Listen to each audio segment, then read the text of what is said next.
second major thing that I had done on the bike was replacing the tank.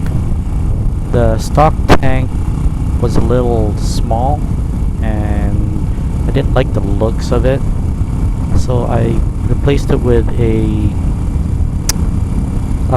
tank off a 1982 Yamaha XV750, which I love the look of. The knee indentations was just the look that I was going for, and the tank was actually quite large. It's about a 20-liter tank, whereas the stock one was only about 14 liters. So I swapped that out. Put so much work on the tank to make it fit. Welded some brackets so that it would just bolt up to the stock locations.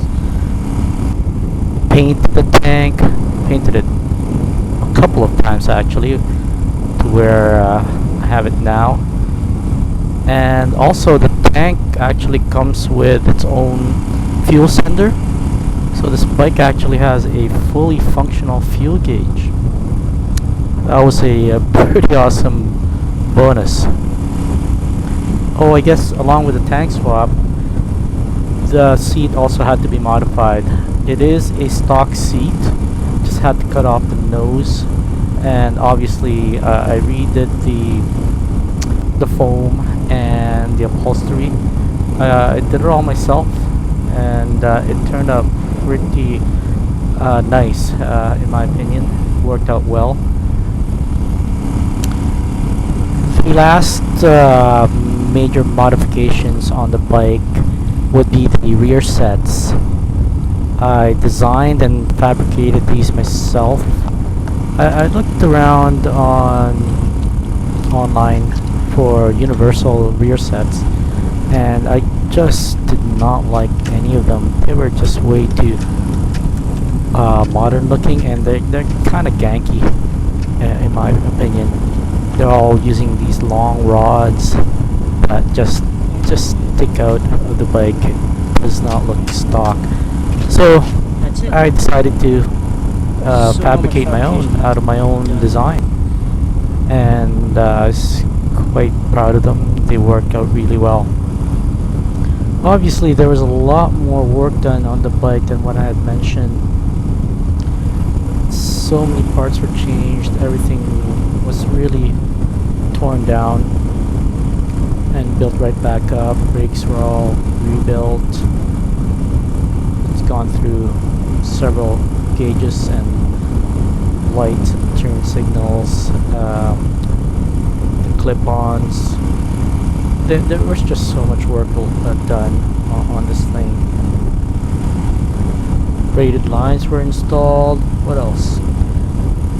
Basically anything you can think of that you would do on a bike, maintenance or modifications, I think it's been covered.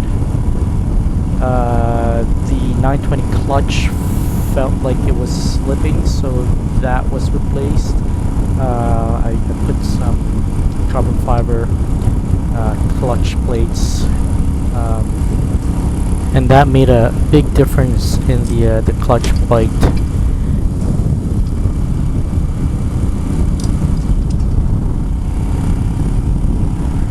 There's also been a few iterations of the bike. It went from, as you know, the stock cruiser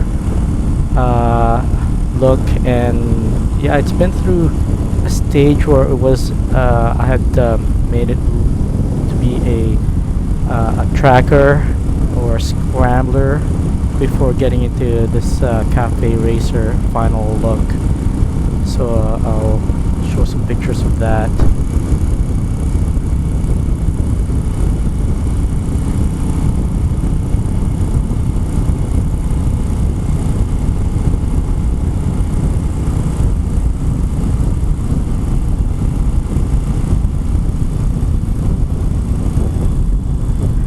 So I guess that's the end of the initial introduction to my bike, my very first motorcycle, the 1981 Yamaha XV750 Virago with a 920 swap. But that's not the end of the series. I still have a lot more. I know I'm forgetting a lot, so I'll just dig through some footage and find some more for you. Let's go.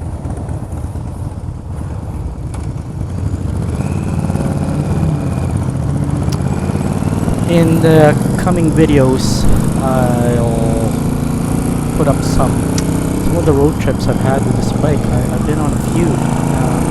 It's been quite reliable, and taken it on long road trips. And I've also had some pretty epic breakdowns. So I'll put those up in this series. So if you want to see those, stick around. There'll be more to come. Hit like, comment, and subscribe if you haven't already done so. And cheers. See you on the next one.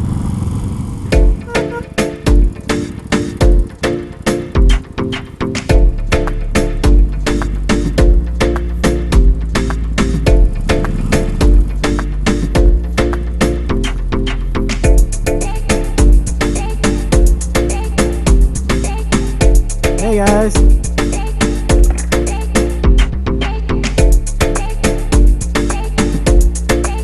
Same tank. It does, doesn't it? Looks good, doesn't it? Mark! There it goes.